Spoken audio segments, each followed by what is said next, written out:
Sabe o que as pessoas, principalmente dessa imprensa aqui, e a do Rio, que são bairristas pra caramba, sabe o que eles falam? Olha, mas ele dava trabalho, ele não sei o quê. Tá no Flamengo, já tá na seleção. Então, meu irmão, o que vocês fizeram? Vocês tiveram a oportunidade de ter um grande goleiro. Vocês têm um goleiro mais ou menos que é o Rossi. O goleiro bom que vocês tiveram aí é o menino Diego Alves, do Botafogo. Baita goleiro. Mas vocês deixaram de ter um goleiro de 20 milhões de euros, de 30 milhões de euros. Esse cara, daqui a pouco, ele tá na Premier League. Daqui a pouco o Real Madrid contrata ele. Daqui a pouco o Barcelona contrata ele. Espero que o Corinthians fique com ele. Mas ninguém fala desse absurdo que o Flamengo fez com esses anjos que morreram. Não foram 10 jogadores, não. Foram 10 anjos, 10 crianças que morreram num forno micro-ondas. Ninguém fala. Ninguém fala. O último fez acordo agora, um menino que era goleiro e que estava sendo pretendido por um monte de clubes. E aí fizeram num acordo sigilo. Sigilo. É sempre sigilo para rico.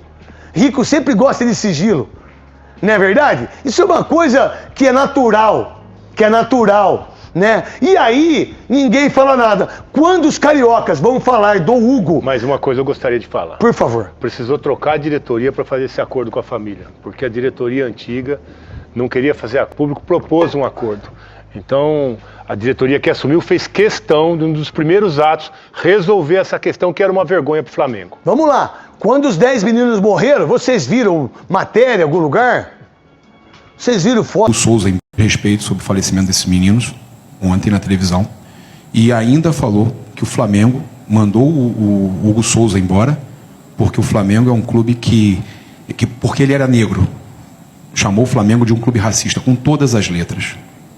E eu queria te dar a oportunidade, porque você está aqui há 6 anos, além de tudo é rubro-negro, mas está aqui há 6 anos e viu como as coisas acontecem aqui. E você pode trazer a verdade. Fique à vontade de falar sobre isso. Sobre o Neto, assim, um comentário infeliz. Eu acredito que ele deve ter sido... Eu não sei o que ele falou, sinceramente. Sobre os meninos, eu não sei. Deve ter sido infeliz. Às vezes, todos cometem erros e não tenho dúvida que se ele falou uma coisa dessas, ele deve estar arrependido e vai se retratar. Não tenho dúvida disso. O Hugo, eu vi ele crescer, eu vi ele evoluir, vi ele ser importante e perder a vaga no time. E ele mesmo, né, não estava bem, e ele mesmo sabia que tinha que sair do time, eu era companheiro dele, mas é um cara que deu a volta por cima e que conseguiu, quebrou a cara, foi para Portugal, saiu da zona de conforto dele do Rio de Janeiro, mudou as amizades, um cara que começou a se dedicar para o futebol e hoje deu a volta por cima e já estão falando dele na seleção brasileira. Isso é mérito total do Hugo, né? E quantos outros Hugos ficaram no caminho porque não conseguiram dar a volta por cima como ele. Então, assim, acredito que o Neto deve ter sido simplesmente infeliz porque às vezes a gente o Neto fala tantas horas normal que ele erre alguma... Live na sexta-feira, o Hugo, ele foi um goleiro que surgiu do Flamengo, era o quarto goleiro. Você é o quarto goleiro porque você não está se destacando em relação aos demais. Aí ele entra numa emergência, naquele jogo lá na pandemia, quando o Palmeiras vai bem, ganha espaço, faz outros jogos bem. Depois ele perde espaço, ele comete erros, ele elimina o Flamengo da Copa do Brasil, ele encomenda a eliminação, falhando no último lance do jogo com o São Paulo no Maracanã. Estava empatado, estreia do Rogério Ceni como técnico, o Flamengo jogava melhor, jogou melhor, o jogo estava empatado e ele foi driblar o Brenner, atacante do São Paulo, dentro da pequena área, perdeu, tomou um gol, o Flamengo perdeu o jogo. E foi eliminado depois no jogo de volta, chegou aqui já em São Paulo precisando de um resultado, de uma vitória, acabou sendo eliminado.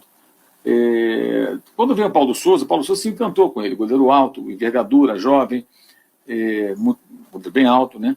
E deu várias oportunidades. E o Hugo falhou muitas vezes. Teve um jogo que ele brilhou muito, o Fla-Flu 2-1 Flamengo, foi massacrado pelo Fluminense e ele fechou o gol. Mas ele foi muito mal inúmeras vezes, ele estava muito marcado pela torcida. E não faltaram a ele oportunidades. Ele vai emprestado para o futebol português e não conseguiu chamar a atenção de nenhum clube. Ficou lá emprestado e bateu e voltou. Quando o Corinthians o contrata, ele é um goleiro que não tinha muito valor de mercado. Acho até que poderia ter cobrado um pouco mais na negociação Flamengo. Poderia botar um pouco mais, mas não muito mais do que aquilo. Ele está reconstruindo a carreira dele no Corinthians. Então, cara, deixa ele seguir a carreira dele. Que bom que surgiu um outro clube grande que o abrigou, ele está saindo bem, se identificou, que ele siga lá e seja feliz. O Flamengo segue sua vida, o Hugo segue sua vida, e o Corinthians vai lá com o Hugo. Eu sempre cito o Renato Abreu. O Renato Abreu foi um jogador importante para o Flamengo em dado momento, durante várias temporadas. E o Renato Abreu, um jogador que o Corinthians não queria mais. E no Flamengo ele se destacou. E essas coisas acontecem. Então não tem que ter bronca, não tem que ter raiva, não tem que ter nada. O Hugo segue o caminho dele, o Flamengo segue o seu caminho, e estamos conversados. Agora, se o Neto falou esse tipo de coisa, aí eu sinceramente lamento, porque é uma bobagem. O Flamengo tem vários jogadores negros, pelo amor de Deus. E não se trata um clube dessa maneira, não existe isso. Esse clube de esquerda, esse clube de direita, esse clube é isso. Tá? Porque o clube não é formado por uma pessoa, por um pequeno grupo de pessoas. O clube de futebol, ele é plural, ele tem gente de todo tipo. Vai ter, de repente, um racista no meio, vai ter, de repente, uma pessoa preconceituosa, homofóbica, vai ter. Mas não significa que o clube todo seja. Inclusive, até fico muito à vontade, porque eu estava no estádio trabalhando naquele jogo lamentável há quase 11 anos, Grêmio e Santos, em que o goleiro Aranha do Santos foi xingado de forma racista e se manifestou, reagiu com toda a razão. E no dia eu falei e mantenho. Muita gente, o Grêmio é culpado. Eu falo, gente, o Grêmio não pode se controlar o comportamento dessas pessoas que compram ingresso e entram aqui. Se fosse presidente do clube, o que você faria?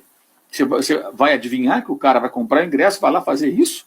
Então a punição é para a pessoa. Se o clube for conivente, se o clube comprovadamente apoiar esse tipo de reação, como acontece lá no Valência em alguns casos, e eu não generalizo também, achar que todo mundo lá em Valência é assim, todo mundo que torce Valência é assim, não, mas tem um núcleo grande ali de pessoas que agem dessa maneira, e o clube foi conivente. O clube foi conivente. Mesmo assim, eu não vou nunca generalizar, porque certamente tem gente lá que torce pelo Valência, que ama o clube e que repele esse comportamento. Você acha que toda uma sociedade pensa assim? Não, peraí, um pouco demais, né?